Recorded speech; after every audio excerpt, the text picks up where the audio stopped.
आप सभी का स्वागत है। अगर आप शिक्षक भर्ती सामाजिक विज्ञान की तैयारी कर रहे हैं तो आज का वीडियो आपके लिए बहुत ही महत्वपूर्ण होने वाला है। आज हम इतिहास के 25 ऐसे महत्वपूर्ण प्रश्नों करेंगे जो आपके दिए हुए नए सिलेबस और सीजी व्यापम के पुराने प्रश्न पत्रों के स्तर को ध्यान में रखकर तैयार किया गया है। देर न करते हुए वीडियो को शुरू करते हैं। चलो, पहला प्रश्न है, सिंधु घाटी सभ्यता के नगरों की प्रमुख विशेषता क्या थी? अगर आपको इसका आंसर पता है तो कमेंट कीजिए। दोस्तों, सिंधु सभ्यता की सबसे बड़ी खासियत थी इसकी नगर योजना। सड़कें, नालियाँ और मकानों की व्यवस्था काफ़ी विकसित थी। तो इसका राइट आंसर है सुनियोजित नगर व्यवस्था। राइट आंसर है सुनियोजित नगर व्यवस्था। सिंधु, याद रखिएगा, ट्रिक है, सिंधु सिटी प्लानिंग। सिंधु क्या है? City planning. सिटी प्लानिंग, ये इसकी ट्रिक है।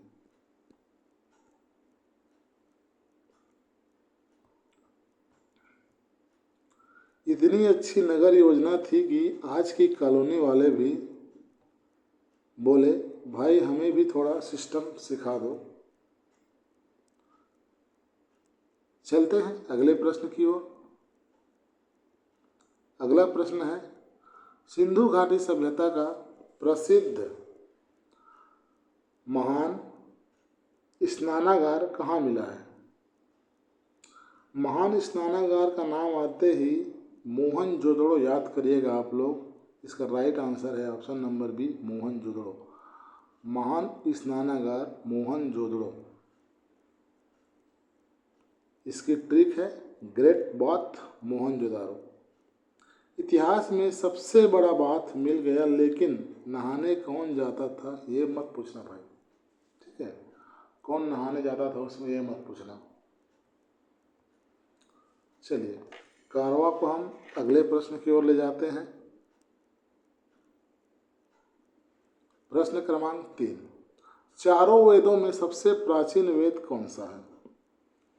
यह सीजी व्यापम में कई बार आ चुका है। चारों वेदों में सबसे सीनियर कौन सा वेद है? चारों वेदों में सबसे सीनियर पुराना वेद है ऋग्वेद भाई साहब। ये चारों वेदों में सबसे पुराना है। अगले प्रश्न की ओर चलते हैं। अगला प्रश्न है, बौद्ध धर्म के संस्थापक कौन थे? बौद्ध धर्म गौतम बुद्ध, याद रखिएगा, बौद्ध धर्म गौतम बुद्ध। उसी प्रकार जैन धर्म, जैन धर्म किससे संबंधित है? महावीर से संबंधित है जैन धर्म। दोनों को कंफ्यूज मत करना, नाम में ही आता है, आंसर छिपा है, बुद्धा और बुद्धिज्म। ठीक है, बुद्धा और बुद्धिज्म। भाई अगर यहाँ तक आप लोगों को वीडियो पसंद आई हो तो वीडियो को लाइक कीजिए और हमारे चैनल को अभी सब्सक्राइब कर दीजिए। चलिए आगे बढ़ते हैं। अगला प्रश्न है, जैन धर्म के 24वें तीर्थकर कौन थे?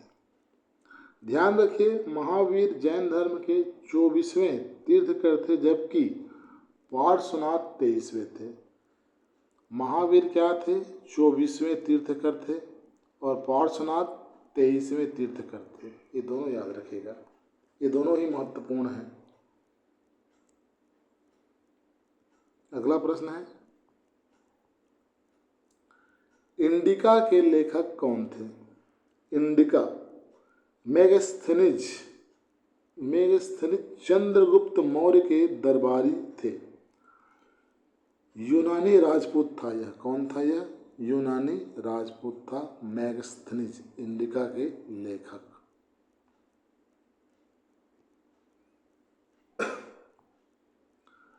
मेगा नाम सुनते ही याद करो मेगा वाली किताब यानी इंडिका। ट्रिक है इसकी भाई, है ना। मेगास्थनीज इंडिका। अगला प्रश्न है, मौर्य साम्राज्य की स्थापना किसने की थी?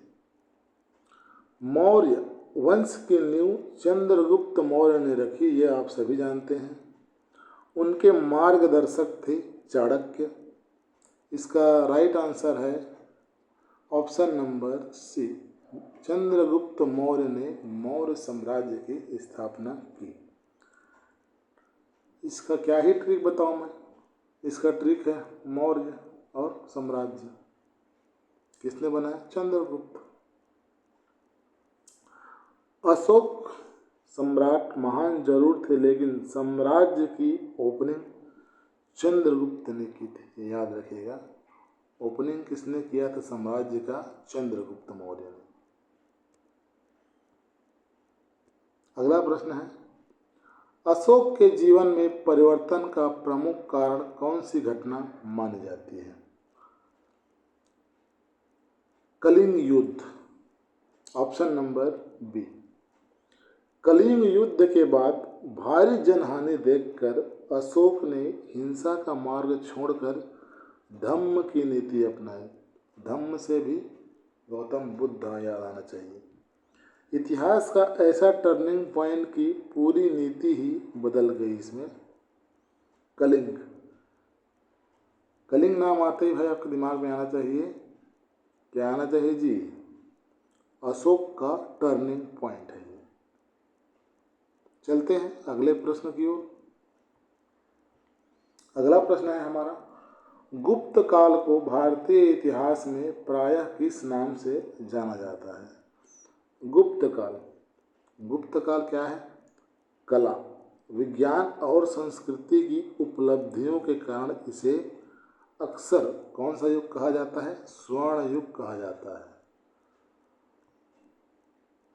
इसकी टिक है गुप्त काल, गोल्डन इरा, गोल्डन।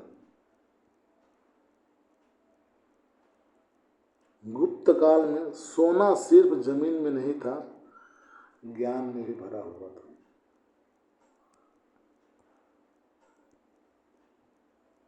अगला प्रश्न है, अभिज्ञान शाकुंतलम के रचयिता कौन है? अभिज्ञान शाकुंतलम कालिदास। इसे पक्का याद करिएगा आप लोग, ये आपके एग्जाम में आ सकता है। अभिज्ञान शाकुंतलम के रचयिता कालिदास थे। इसके ट्रिक भी है, अभिज्ञान शकुंतलम नाम सुनते ही कालिदास, या फिर कालिदास नाम सुनते ही शकुंतला। ठीक है, शकुंतला को भूलना नहीं, वरना कालिदास नाराज हो जाएगा भाई, है ना। इसलिए शकुंतला को मत भूलना, ये एग्जाम में आ सकता है। अगला प्रश्न है, मुगल साम्राज्य का संस्थापक कौन था? मुगल साम्राज्य की शुरुआत बाबर से होती है। 1526 का प्रथम पानीपत युद्ध बहुत महत्वपूर्ण था। तो इसका राइट आंसर है option number B, Babur. Mughal साम्राज्य का संस्थापक कौन था? बाबर था। मुगल परिवार की अटेंडेंस लगाओ, सबसे पहले बाबर आएगा। अगला प्रश्न है, अकबर की धार्मिक नीति को सामान्यतः किस नाम से जाना जाता है? इसका राइट आंसर है ऑप्शन नंबर बी, सुलह ए कुल। यहाँ सावधान रहना है, दीन इलाही धर्म संबंधी प्रयोग था। यह क्या था? दीन इलाही, यह भाई प्रयोग था, प्रयोग। जबकि व्यापक धार्मिक सहिष्णुता की नीति को सुलह ए कुल कहा जाता है। ये है क्वेश्चन का राइट आंसर। अकबर की धार्मिक नीति को सामान्यतः सुलह ए कुल नाम से जाना जाता है। सुलह ए कुल मतलब सबसे सुलह रखो, परीक्षा में भी रखो। अगला प्रश्न है, मुगल राजपूत संबंधों को मजबूत करने में किस मुगल शासक की नीति विशेष रूप से महत्वपूर्ण थी? ये क्वेश्चन आ चुका है, टीचिंग एग्जाम में आ चुका है क्वेश्चन।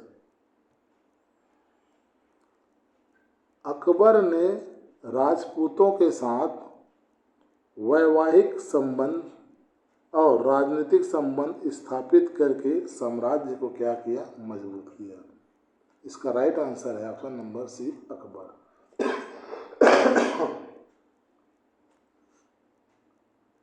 अकबर ने समझ लिया था अकेले टीम बनाकर नहीं, सबको साथ लेकर चलो। अगला प्रश्न है, भारत में ईस्ट इंडिया कंपनी की रणनीतिक शक्ति स्थापित करने में कौन सा युद्ध महत्वपूर्ण माना जाता है? 1757 का प्लासी का युद्ध। 1757 का प्लासी का युद्ध ब्रिटिश राजनीतिक प्रभुत्व की दिशा में बहुत महत्वपूर्ण मोड़ है। याद रखिएगा 1757 प्लासी युद्ध। प्लासी को प्यार से याद करो 17 और 57, वरना तारीख परीक्षा में रूठ जाएगी भाई, फिर आपके 1 नंबर भी चले जाएंगे। 1 नंबर की महत्व जानते हैं ना आप लोग? 1 नंबर का महत्व वो जानता होगा जो 1 नंबर से एग्जाम में क्रैक करने से चूक गया होगा। चलिए अगला प्रश्न जाते हैं। भारत का शासन ब्रिटिश ईस्ट इंडिया कंपनी से ब्रिटिश क्राउन के अधीन किस वर्ष आया? 1857 का विद्रोह हुआ, उसके बाद 1858 में, कितने में? 1858 में शासन ब्रिटिश क्राउन के अधीन चला गया। 1858 में, याद रखिएगा 1857 में क्या हुआ? विद्रोह हुआ, और 1858 में ब्रिटिश क्राउन के अधीन चला गया। 57 में घंटी बजी, जैसे आप लोग जाते हो ना क्लास में, तो वैसे 57 में घंटी बजी, 58 में कंपनी की छुट्टी हुई। ठीक है, अगला प्रश्न, 1857 के विद्रोह में छत्तीसगढ़ क्षेत्र से जुड़े प्रमुख सेनानी कौन थे? छत्तीसगढ़ से जुड़े प्रमुख सेनानी, जैसे भाई 1857 आया नाम ठोक देना, सीधी सी बात है, बिना देखे वीर नारायण सिंह। छत्तीसगढ़ के इतिहास में वीर नारायण सिंह का नाम बहुत महत्वपूर्ण है। ये सोना खान से जुड़े स्वतंत्रता सेनानी थे। छत्तीसगढ़ का इतिहास पढ़ रहे हो तो वीर नारायण सिंह को स्किप करना मतलब चैप्टर का इम्पोर्टेंट पेज फाड़ देना है भाई, पकड़ के रखना वीर नारायण सिंह। अगला प्रश्न है, छत्तीसगढ़ में 1910 के प्रसिद्ध भूमकाल विद्रोह का नेतृत्व किसने किया? 1910 भूमकाल विद्रोह, बस्तर, गुंडाधुर, इन चारों को एक साथ याद करिएगा। इसका राइट आंसर है गुंडाधुर। 1910 भूमकाल विद्रोह, 1910 भूमकाल विद्रोह, बस्तर, गुंडाधुर, इन चारों को याद रखिएगा एक साथ। 4 चीज़ें एक साथ याद कर ली तो इतिहास ने आपको आज के लिए पास कर दिया है। अगले प्रश्न की ओर चलते हैं। छत्तीसगढ़ में स्वतंत्रता आंदोलन के प्रमुख नेताओं में किसका नाम विशेष रूप से लिया जाता है? छत्तीसगढ़ के स्वतंत्रता आंदोलन में पंडित सुंदरलाल शर्मा, इसका पंडित सुंदरलाल शर्मा का योगदान अत्यंत महत्वपूर्ण है। नाम सुंदरलाल है लेकिन काम उससे भी ज़्यादा शानदार था। अगला प्रश्न है, अगर वीडियो अच्छी लग रही हो तो वीडियो को लाइक कीजिएगा और हमारे चैनल को अभी सब्सक्राइब कीजिएगा। धन्यवाद। चलिए अगले प्रश्न की ओर चलते हैं। छत्तीसगढ़ मित्र पत्रिका समाचार पत्र के प्रकाशन से किसका नाम प्रमुख रूप से जुड़ा है? छत्तीसगढ़ में पत्रकारिता के इतिहास में माधवराव सप्रे और छत्तीसगढ़ मित्र को साथ साथ याद करें। सप्रे जी का मित्र कौन है? छत्तीसगढ़ मित्र है। अगला प्रश्न है, छत्तीसगढ़ नामकरण के संबंध में प्रचलित मान्यता किससे संबंधित है? छत्तीसगढ़ नाम के पीछे सबसे प्रसिद्ध मान्यता छत्तीसगढ़ों से है। किससे है? छत्तीसगढ़। नाम में ही नंबर दिया है भाई, छत्तीसगढ़ में 36 पकड़ लो। अगला प्रश्न है, छत्तीसगढ़ में कलचुरी शासन का प्रमुख केंद्र कौन सा था?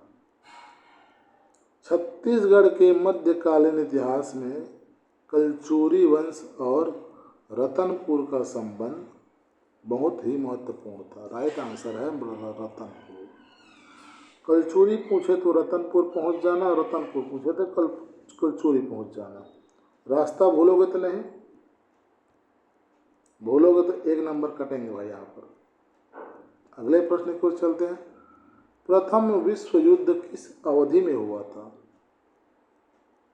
प्रथम विश्व युद्ध 1914 से 18 में हुआ था। पहला वर्ल्ड वॉर 14 में आया, 18 में गया। याद रखिएगा, 14 में आया और 18 में चला गया। अगला प्रश्न है, द्वितीय विश्व युद्ध किस अवधि में हुआ था? यह युद्ध 1939 से 1945 के मध्य हुआ था। पहले वाले से कंफ्यूज मत करना, ठीक है। पहले वाला 14 में आया, 18 में चला गया। दूसरा वाला 39 में आया, 45 में चला गया। इतिहास में डेट्स की जोड़ी बनाकर चलो, कामयाबी मिलेगी। अगली प्रश्न है, शीत युद्ध मुख्यतः किन 2 महाशक्तियों के बीच वैचारिक एवं राजनीतिक प्रतिस्पर्धा थी? क्या थी? वैचारिक और राजनीतिक प्रतिस्पर्धा थी।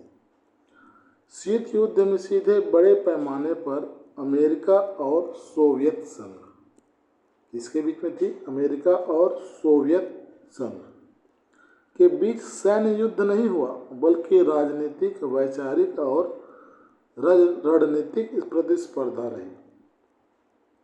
नाम कोल्ड वार है, लेकिन टेंशन पूरी गर्म थी भाई, हॉट थी, हॉट। ये है आज के हमारे अंतिम प्रश्न।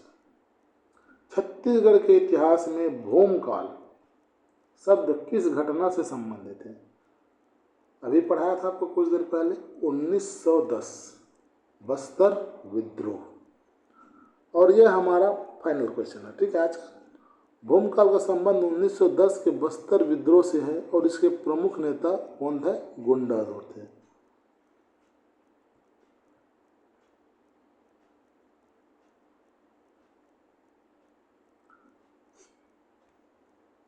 तो दोस्तों ये थे इतिहास के 25 महत्वपूर्ण MCQ।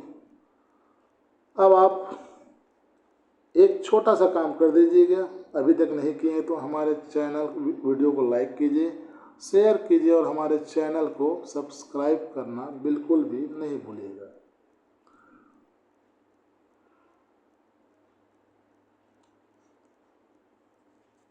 मिलते हैं अगली क्लास में, तब तक पढ़ते रहिए, मेहनत करते रहिए और याद रखिए, smart study, better practice, excellent result. पढ़ने के लिए क्रैक्स माइंड को सब्सक्राइब करना बिल्कुल भी नहीं भूलिएगा। चलिए मिलते हैं अगले क्लास में, तब तक के लिए